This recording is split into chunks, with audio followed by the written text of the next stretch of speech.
Diddle-a-dum-dum, British Strongman podcast. So today we're going to do a short, sharp episode under 10 minutes. And we're going to talk about comp day, like people coming up to the first comp of the year, and basically our go-tos and what we like three major things that we should think of to make sure that the comp day goes swimmingly.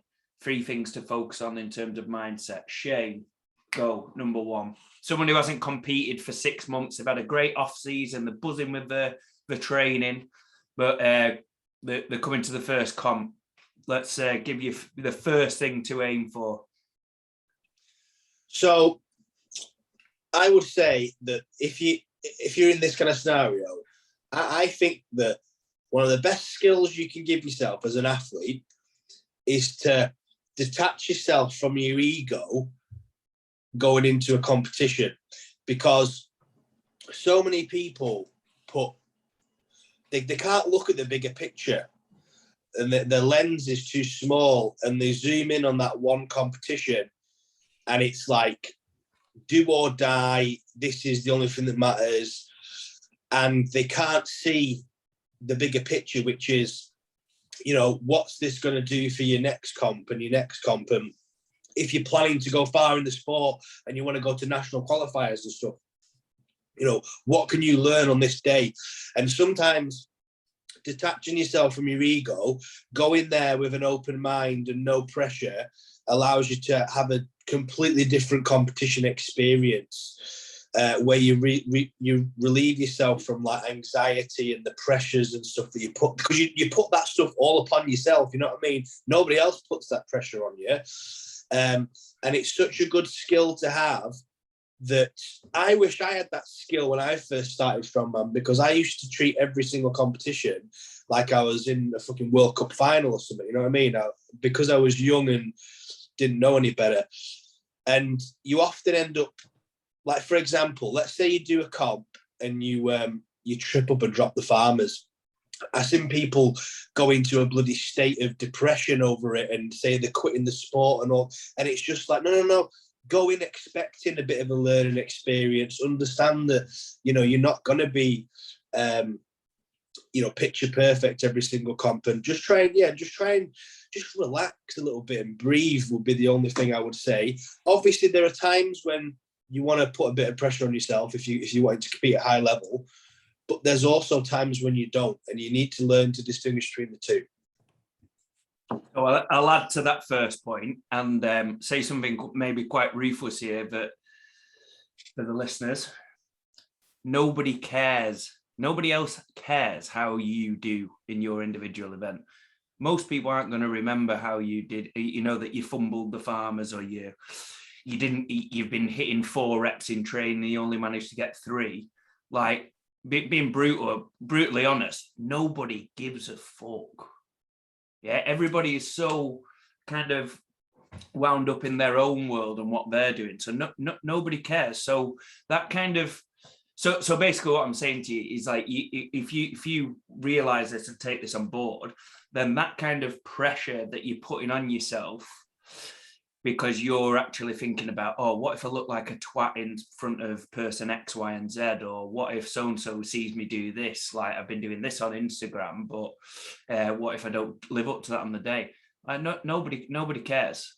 What the things that people actually remember are the things that stand out.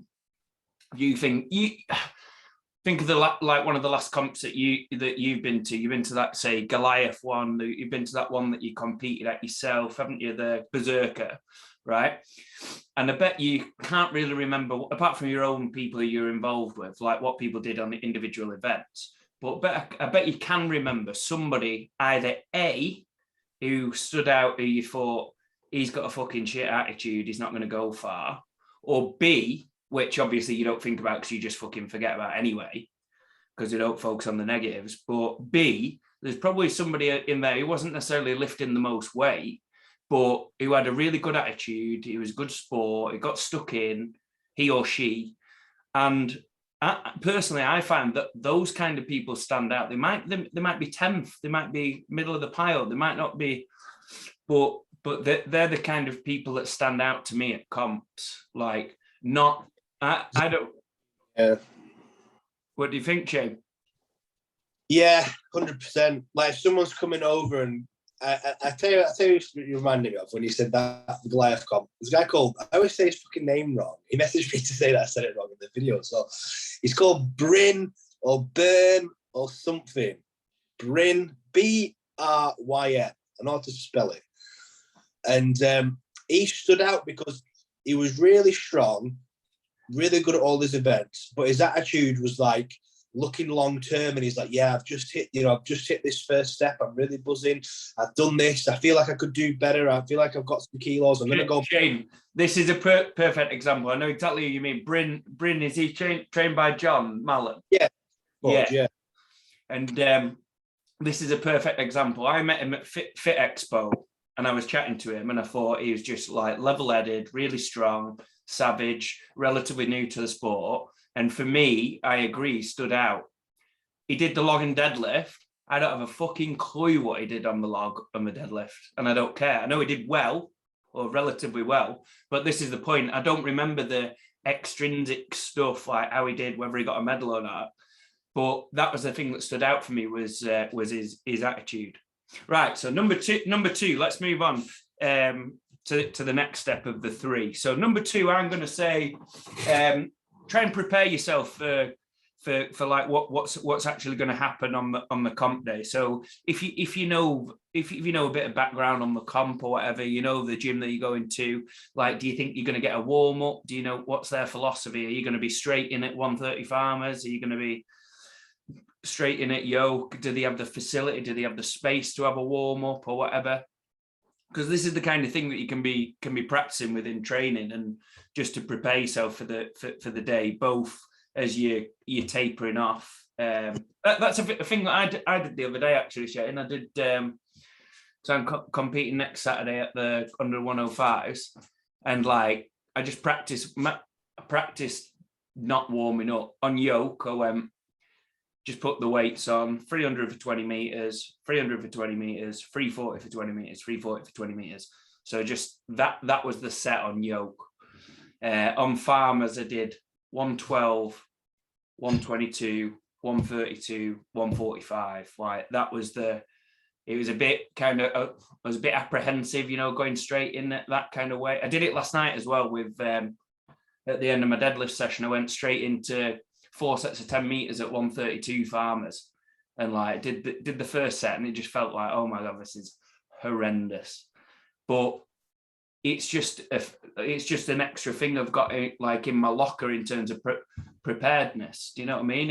If we get a warm up on the day or whatever, I'll be that guy who's in there doing fucking loads of warm up, and probably more warm up than most people on the kit. But equally, I'm preparing for the times when you're in cold. Yeah.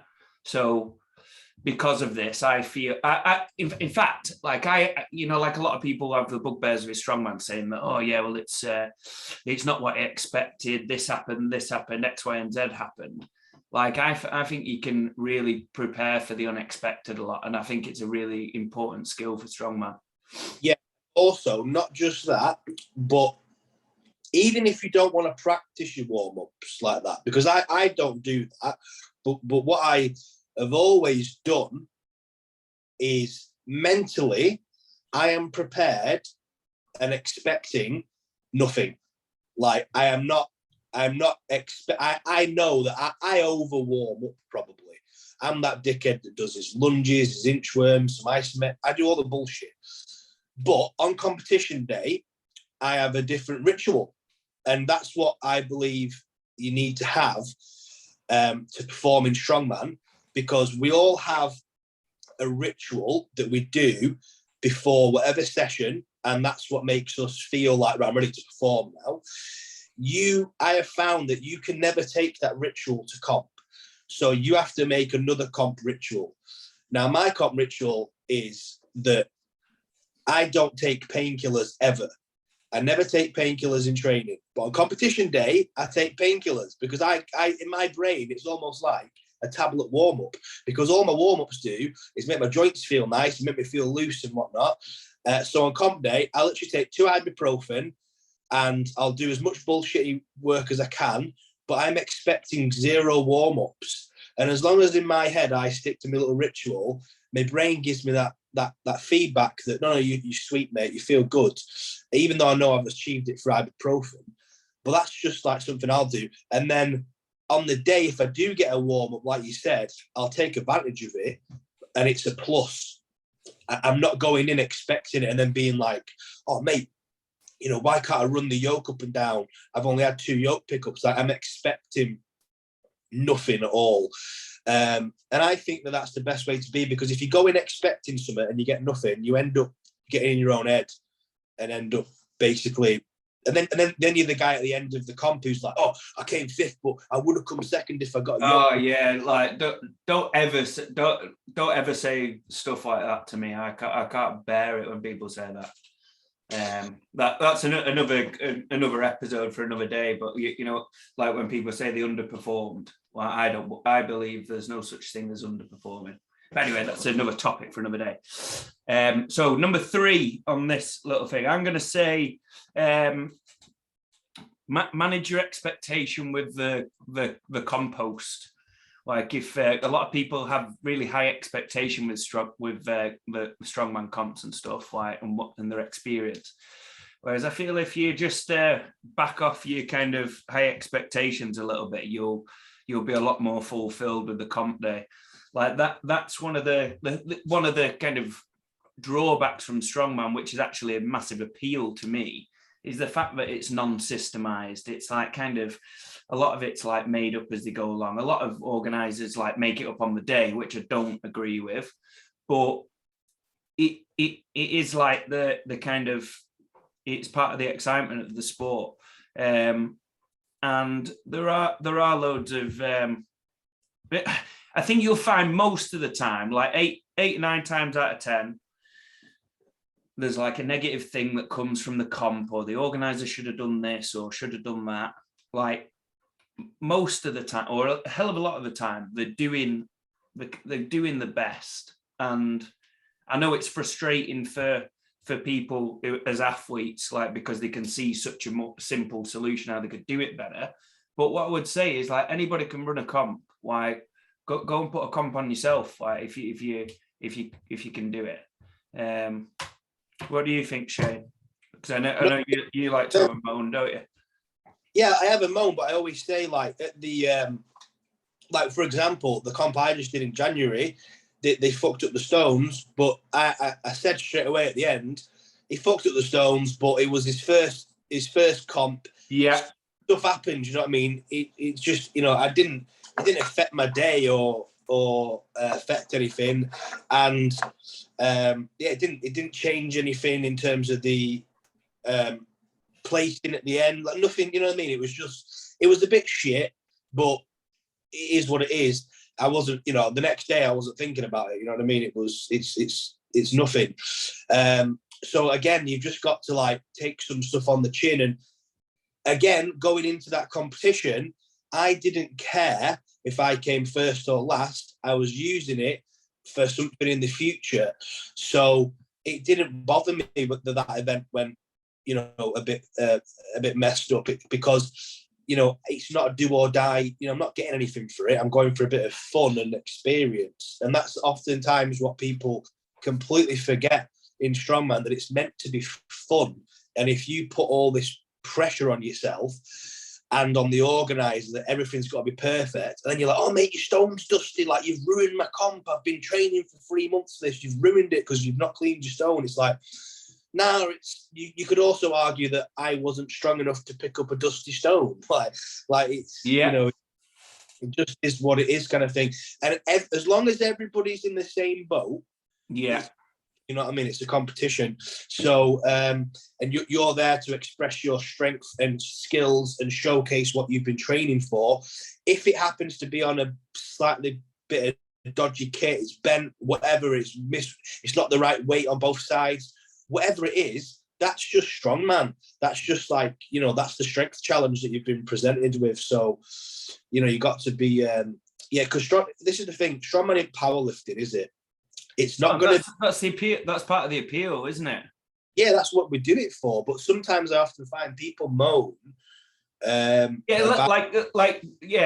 clarify, this last little bit is not about like, I think there was an issue at that comp that I agreed with about like, because it affected the scorings because there was something to do with split timing, you said, wasn't it?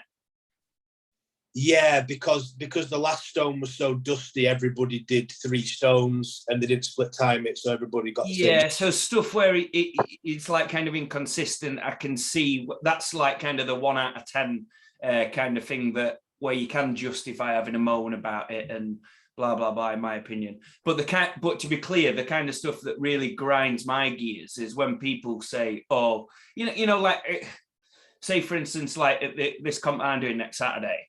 And then someone says, "Oh yeah, shit farmers. They were banging into my legs, and it were thick handles or whatever. Like they were shit, or it was on a wobbly yoke. It was the yoke was shit. It shouldn't have been used in the comp or whatever. Like that kind of shit is absolutely ridiculous. Like if people are wasting the time moaning about that. Diddle-a-dum-dum, British Strongman Podcast.